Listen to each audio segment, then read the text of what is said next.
So good evening, everyone. My name is Tiffany Ostrander, and I am the Vice Chair of the ASBC2 Committee. John Graziano, who is our Chair, is unable to join the meeting tonight, so I am chairing the meeting in his absence. So at this time, I will call to order this meeting of the ASBC2 at 6:03 on today's date, which is February 17th, 2026. This meeting is being conducted in accordance with the Massachusetts Open Meeting Law and is being held via remote participation with access for live public viewing on HCAM as posted in our meeting notice and agenda. So the first agenda item is public comment. If someone is here for public comment, they can unmute themselves, but we didn't receive any information prior. Okay, I don't see anyone present and I didn't hear anyone. So we will move forward with the agenda item. And just a reminder that in the future, if anyone would like to attend and provide a public comment, they're welcome to do so. The next agenda item is new business, which is the approval of minutes. So we need to approve the minutes from the meeting on January 20th of 2026. And prior to moving minutes, I'm curious if there's any discussion or edits that are necessary. Okay. Barring any discussion, is there a motion to approve the minutes? Yes, ma'am. I move the minutes for 20 January 2026 as written. Thank you. Okay, so motion by Mike. Is there a second? Second. And a second by Bill. We'll do a roll call vote. So we'll go first to Nancy. Yes. Jagroot. I'll abstain because I did not attend the meeting. Okay. Bill. Yes. Mike. Yes, ma'am. And myself, that's a yes. So that's 4 yeses and 1 abstention, approving the minutes for January 20th. Next, we have an approval of invoices. And we have one invoice this evening. It is invoice number 0095421-00.0.0-26, and it is a package with the vendors being paid in the package of Vertex, Perkins Eastman, Brait Builders Corp., Lucas Environmental, and Tig & Bond. And the total amount of the invoice is $2,922,023.48. And more specificity is in the invoice package, which was posted online with our meeting documents. Is there any discussion about the invoice? Okay. Is there a motion to approve the invoice as provided in the package? So moved. Second. All right. Perfect. I think I heard Bill first. A motion by Bill and a second by Nancy. Was that right? Yes. Perfect. Okay, perfect. Then we'll go in order. Nancy? Yes. Jagroot? Yes. Bill? Yes. Mike? Yes, ma'am. And I am also a yes. So that is 5 approvals, and that approves the invoice.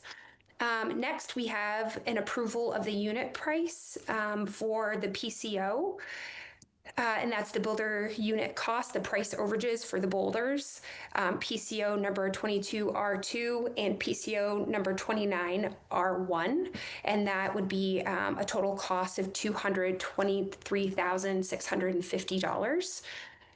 Is there any discussion? Yeah, I have a question. Chris, is this the end? Are we done with the boulder situation? No, we're not done. We still have more that will be coming in. They excavated as much as they could before the winter hit. So there's still more excavation out there. There are more boulders that have been excavated. They just haven't been tallied yet by Dorenzo and presented to our group to verify. So we anticipate 1 more, maybe 2 more, but they'll be on the smaller side of this. The big one was the first one, 22R2. They came through with the biggest overage. And what are they doing? I mean, they're disposing it, but is somebody actually using them, or what's happened to those? They break them up on site to be able to truck them off site to be processed. You know, they pay for disposal, and someone else processes it into gravel or other material.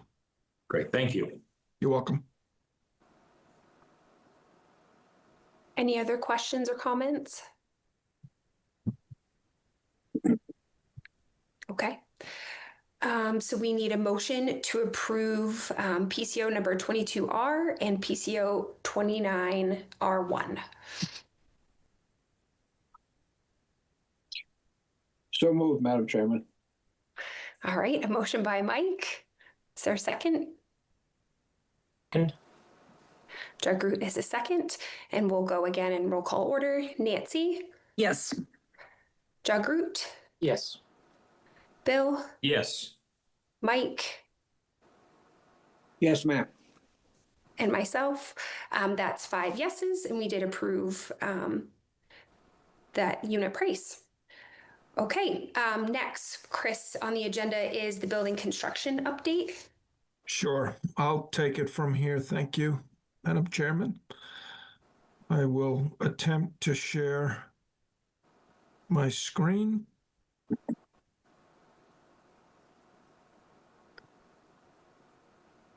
Everyone see that? Let me see if I'll get it into slide mode. Is that, you see my screen? The PowerPoint, great. So as we've done for the past few months, we have the first up is the project dashboard, which just gives a quick snapshot of the project health.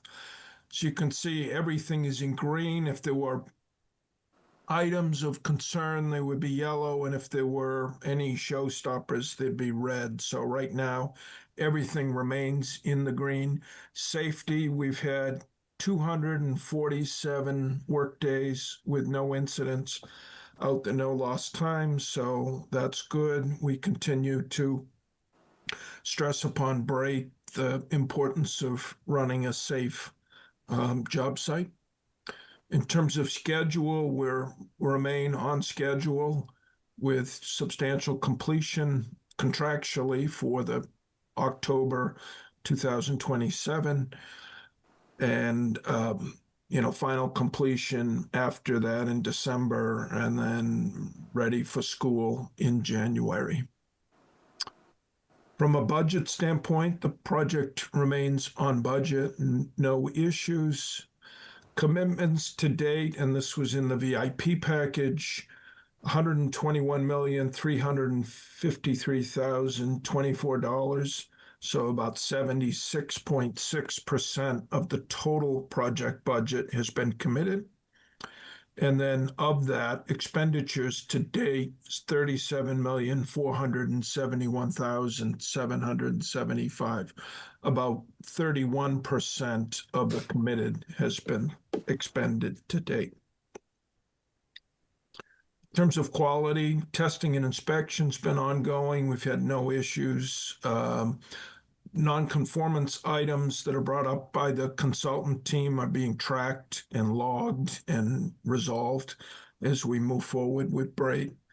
No significant issues this month. FF&E and tech and security, nothing new to report here. I think quarter 3 and 4 of this year we'll start to engage more with the FF&E and tech and security budgets. In terms of issues, again, not significant, but the building permit remains outstanding. We are working with the building inspector, addressing their comments with the design team and the construction team, so that permit should follow. One issue is with the irrigation well that was drilled to a depth that contractually we own 600 feet of drilling. Last week, we drilled to 600 feet and did not encounter enough water for a viable irrigation well. So we continued drilling another 200 feet and still did not hit water. So gone back to the design team. They've evaluated it and are recommending a couple alternate locations still around where the future playing fields are going to be. So we're in the process of remobilizing that driller. Any questions on the project dashboard snapshot?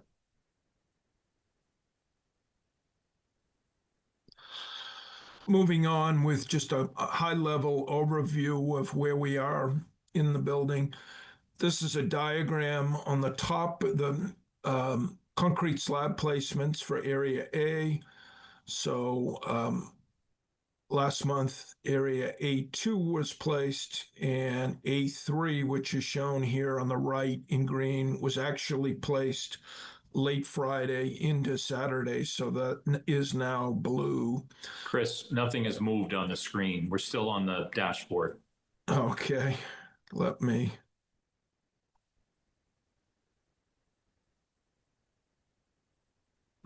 I'm going to stop and start again.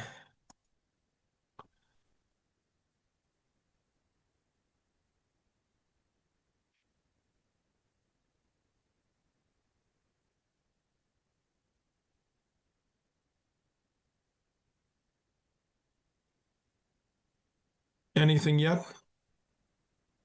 Good. So the bottom represents the B building. The second floor of that, the concrete was placed a week ago. So work is starting up there, and that'll be followed by the third floor of B building as soon as they finish the enclosure of that and are able to heat the structure. These concrete placements seem insignificant, but it does open up quite a bit of real estate for the other trades to go in, and I'll go through some photos now to show the work that follows.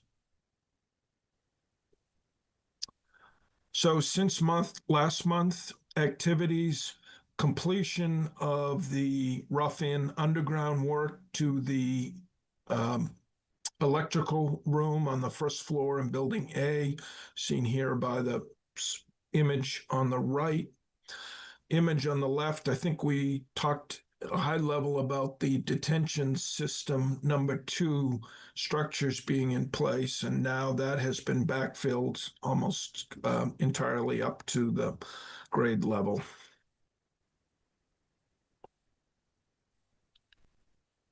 More activity inside the building. On the far left is Area A, the underslab plumbing piping that has gone in. Center image is the extension of the electrical duct bank that has been extended up from Hayden Row Street into the front of the building. And then to the right, just more underslab waterproofing prep for the concrete slab on grade that goes in that area. A couple of images on the upper floors. So this was the Area B second floor deck before the placement of the concrete. Image to the right is after the placement of the concrete in Area B. We'd be further ahead, but some of the cold weather had knocked them back a couple days for just trying to heat the space and get it to the right temperature for that concrete placement. Also, Progress the Mason mobilized over the last several weeks and has started installation of the CMU masonry walls that define the stair number 2. This is the stair on the east side or the back side of Area A. They have also set up staging on stair number 3 and are starting that work. Stair 2 was actually completed this week, and they're turning now to stair number 3. So this work's going fairly quickly.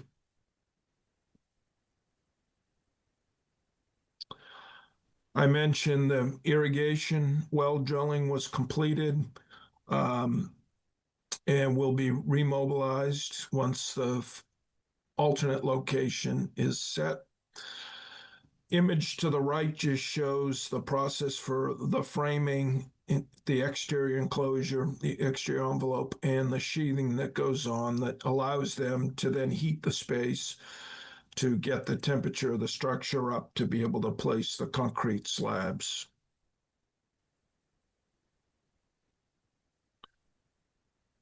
The backfilling of Area A, this is looking east in Area A back towards the classroom wings from the front area, which is adjacent to the lobby and cafeteria.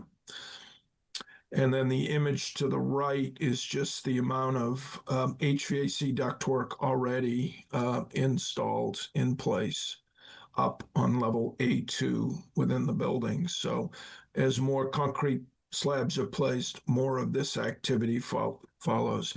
They started rough electrical wiring on A2 today, and plumbing and fire protection will follow that. Framing for the partitions on A2 have also started and are underway, so that work is progressing. I know I went through fairly quickly. Any questions on the activity?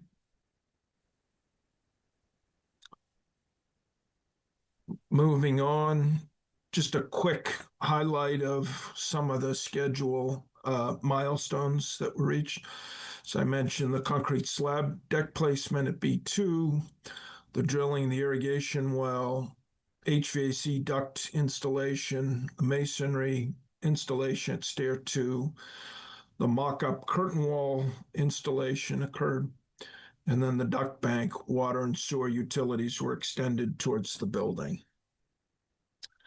Next month, we'll be looking to do layout and framing on area A2 and B2, the concrete slab on deck placement at B3, exterior envelope framing and sheathing at area C, and then the underground utility work that occurred in A will now occur in area B. The mock-up masonry installation will start, and the rough electrical will follow the duct installation.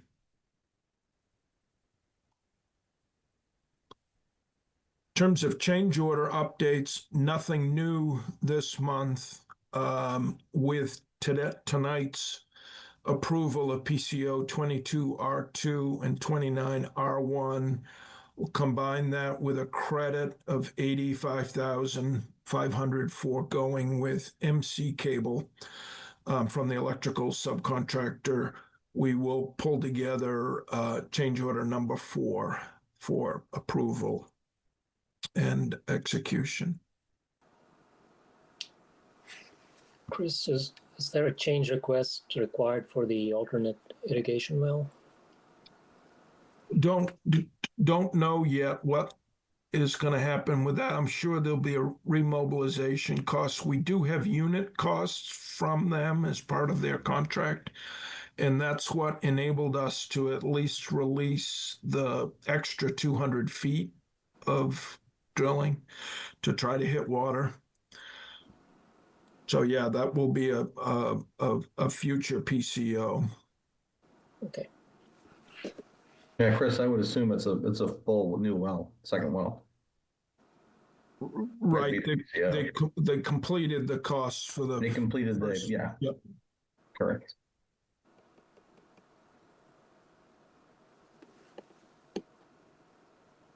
all the talk of water out there, and we went 800 feet and couldn't find any. So everybody's a little surprised. I think averaging around 500 to 600 feet is kind of the neighborhood of wells in the area. So Well, Chris, can that well be used in the closed loop that they're going to be building for the school? Or is it just something that's not going to be used now because you didn't hit water?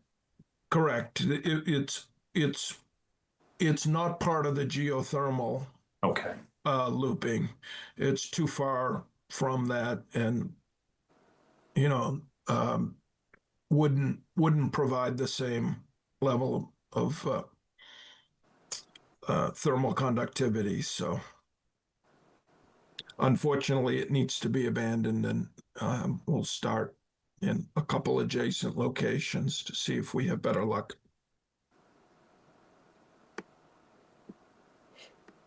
In terms of the budget update, first looking at Perkins contracts. So the expenditures this month were 104,314, and their expenditures to date were about 8.9 million, about 72%, 73% of their total contract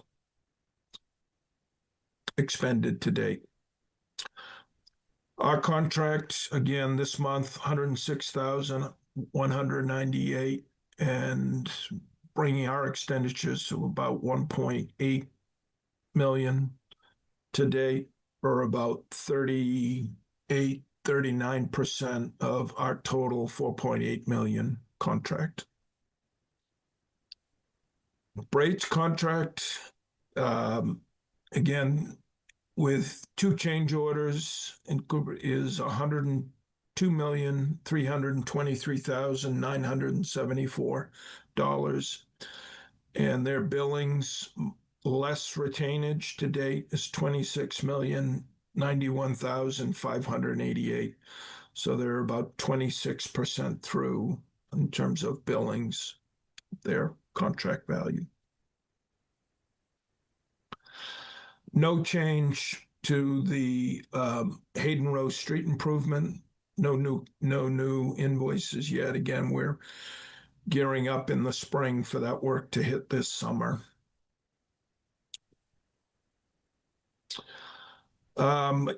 Any questions about budget before we move on?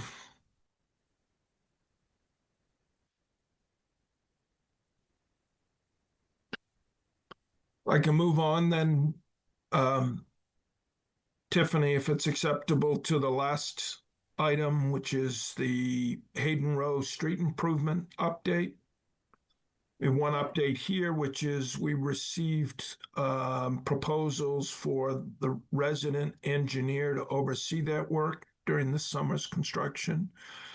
We reached out, as I mentioned last month, to 3 firms. Unfortunately, 2 firms were unable to submit proposals due to workload issues, but we did receive one from Howard Stein Hudson. This was included in the meeting packet. And we've reviewed this with the DPW director, and she was on board with their proposals. So we'll be looking at a future ESBC2 meeting for approval of that, to award that to Howard Stein Hudson.